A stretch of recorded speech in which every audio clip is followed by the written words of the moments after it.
Good morning बच्चों। जैसा कि आप लोग इस वक्त कोविड-19 के तहत आए हुए व्यवधान के तहत आप लोग ऑनलाइन पढ़ाई में व्यस्त हैं और मैं पूर्ण विश्वास से आप सभी के स्वस्थ होने की कामना करता हूँ। बात चल रही थी हार्मोन्स की। कल मैंने आप लोगों को रफली एक लोकेशन बताई थी कि किस जगह पर कौन सी ग्लैंड यानी कि ग्रंथि पाई जाती है और उस ग्रंथि से स्रावित होने वाले हार्मोन्स कौन कौन से हैं। आज उनके बारे में बात करते हैं, ठीक है। तो सबसे पहली हेडिंग आज स्टार्ट होती है पीयूष ग्रंथि से। कौन सी ग्रंथि? पीयूष ग्रंथि, यानी कि इसको कहा जाता है प्यूपिट ग्लैंड, ठीक है। इसका एक नाम और भी होता है, इसको कहा जाता है मास्टर ग्रंथि, क्योंकि इस शरीर में सबसे ज्यादा हार्मोन स्रावित करने वाली यह एक छोटी सी चने के दाने या मटर के दाने के आकार की हमारे मस्तिष्क में स्थित एक छोटी सी ग्रंथि होती है। तो सबसे पहली हेडिंग आप लोग डालेंगे क्या? पीयूष ग्रंथि।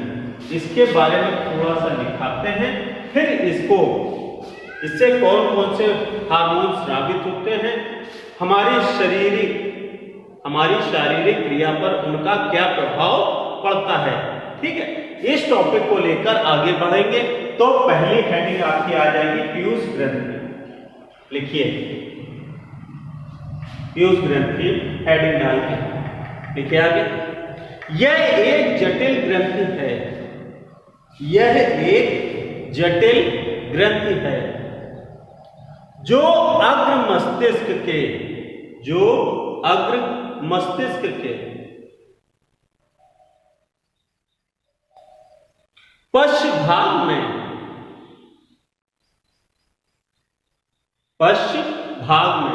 डाइएनसेफेलॉन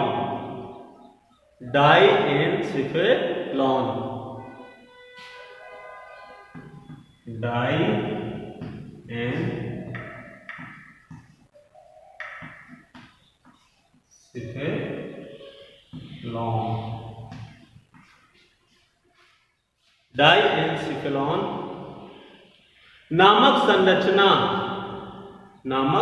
संरचना के अधर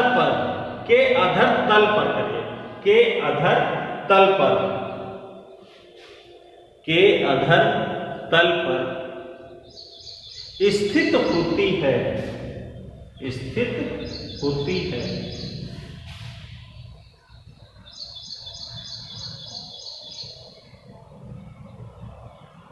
यह इन्फैंटिबुलम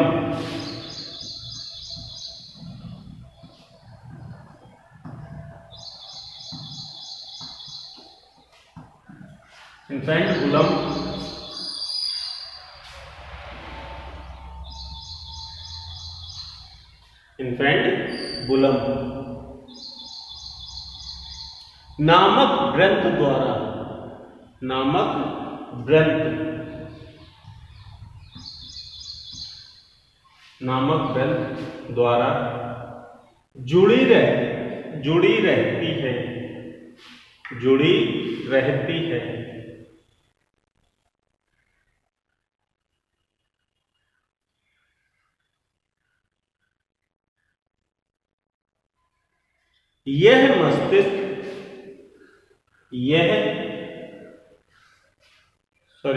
यह ग्रंथि लिखना, यह ग्रंथि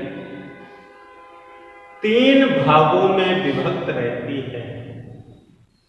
यह ग्रंथि 3 भागों में विभक्त रहती है।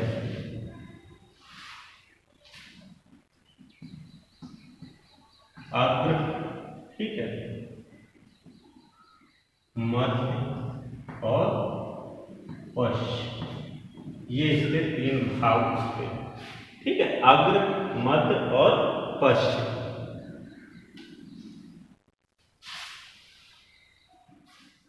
इससे निम्न प्रकार के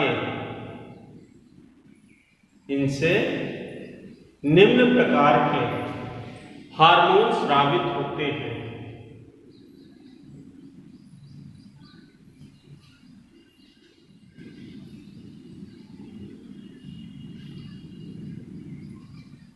अब इसके बाद आप लोग नंबर 1 हेडिंग डालेंगे, अग्रपिंड से स्रावित हार्मोन।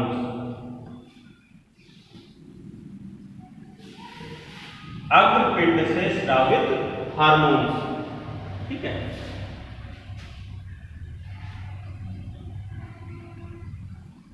अब इस जगह पर मैंने 6 हार्मोन्स के नाम लिखे हैं, ठीक है। सबसे पहले आता है सोमैटोट्रोपिक, जिसको शॉर्टकट में कहा जाता है जीएच, यानी कि वृद्धि वाला हार्मोन, ठीक है। फिर आता है पुटिका प्रेरक हार्मोन। कौन सा आता है? पुटिका प्रेरक हार्मोन, इसको शॉर्ट फॉर्म में कहा जाता है FSH, ठीक है। नंबर 3 आता है ल्यूटिनाइजिंग हार्मोन, इसको कहा जाता है LH, ठीक है। नंबर 4 आता है थायरोट्रोपिक, ठीक है, इसको कहा जाता है TSH, ठीक। फिर आता है प्रोलैक्टिन हार्मोन, इसको कहा जाता है MTH। फिर आता है एडिनो कार्टिकोट्रोपिक ACTH। कभी कभी बोर्ड में भी ये दे देते हैं कि जैसे पूछ दिया जाएगा जीएच का फुल फॉर्म क्या है, ये कौन सा हार्मोन है, ठीक है। तो आप लिख सकते हैं सोमैटोट्रोपिक, या पूछ दिया जाता है TSH कौन सा हार्मोन है, तो थायरोट्रोपिक, ठीक है। तो सबसे पहली चीज अग्रपिंड से, किससे? अग्रपिंड से स्रावित होने वाले हार्मोन्स कौन से? ये 6 हार्मोन्स हैं, ठीक है। जो कौन सी ग्रंथि? पीयूष ग्रंथि से। किससे बच्चों? पीयूष ग्रंथि से निकलने वाले, ठीक है, ये 6 हार्मोन्स होते हैं। कितने? 6, ओनली 6 हार्मोन्स, ठीक है। अब इसके बाद इनके कार्य क्या है और ये किस मात्रा में स्रावित होते हैं और शारीरिक क्रिया पर इनके क्या क्या प्रभाव पड़ते हैं, इस विषय में सबसे पहली हेडिंग आप लोग डाल दीजिए सोमैटोट्रोपिक। कौन सी पढ़ेगी? नंबर 1, ठीक है।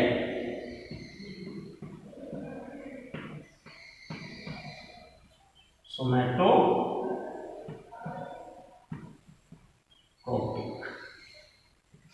ठीक, नंबर 1। इसको रोमन अंक में कर लीजिएगा, या ABCD में ABCD करके कर सकते हैं।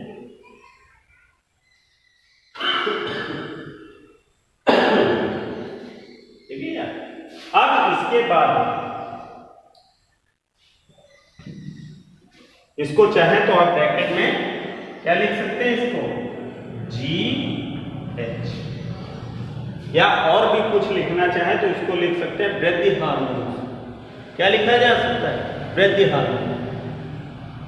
लिखिए, यह शरीर की वृद्धि, इसी के आगे से लिखना स्टार्ट कर दीजिए। यह शरीर की वृद्धि के लिए, यह शरीर की वृद्धि के लिए सबसे महत्वपूर्ण प्रेरक होता है, प्रेरक होता है।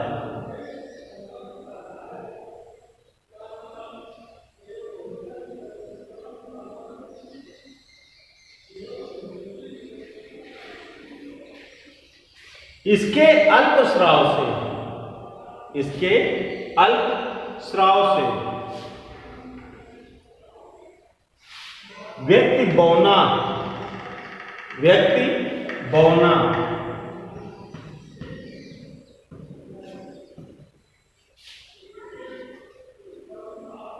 तथा अधिक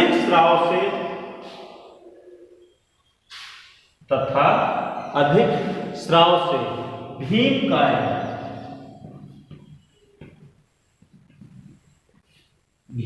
यानी कि काफी लंबा हो जाएगा, ठीक है, भीमकाय हो सकता है।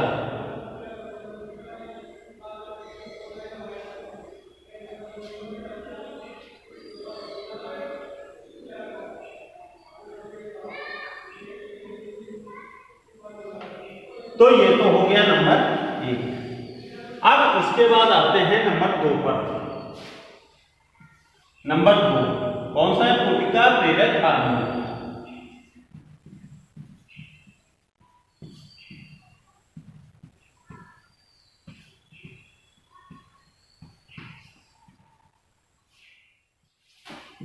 इसको क्या कहा जाता है?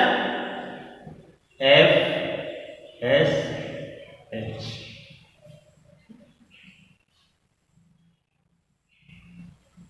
लिखिए, थोड़ा सा इसमें भी लिखा देते हैं। यह पुरुषों में वृषण, यह पुरुषों में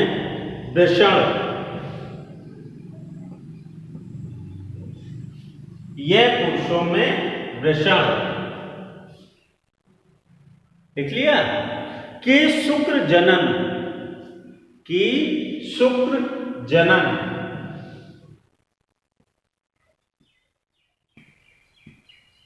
नलिका, शुक्र जनन नलिका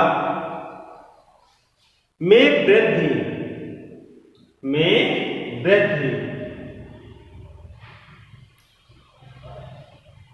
तथा शुक्राणु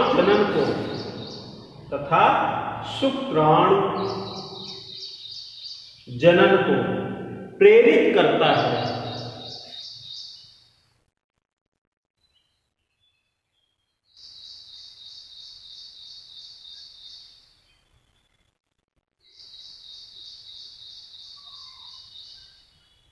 स्त्रियों में कॉमा करके लिखना है। स्त्रियों में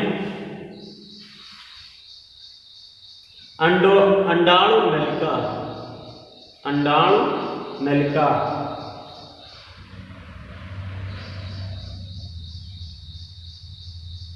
ग्रेफियन पुटिका की, ग्रेफियन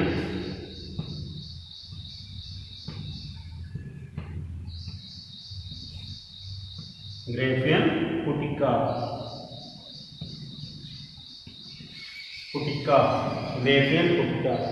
में वृद्धि करता है।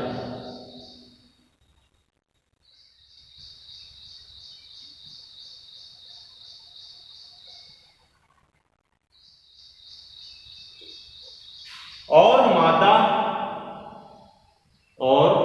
मादा जनन हार्मोन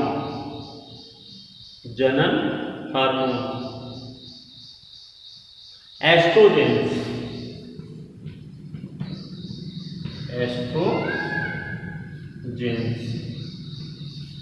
को प्रेरित करता है।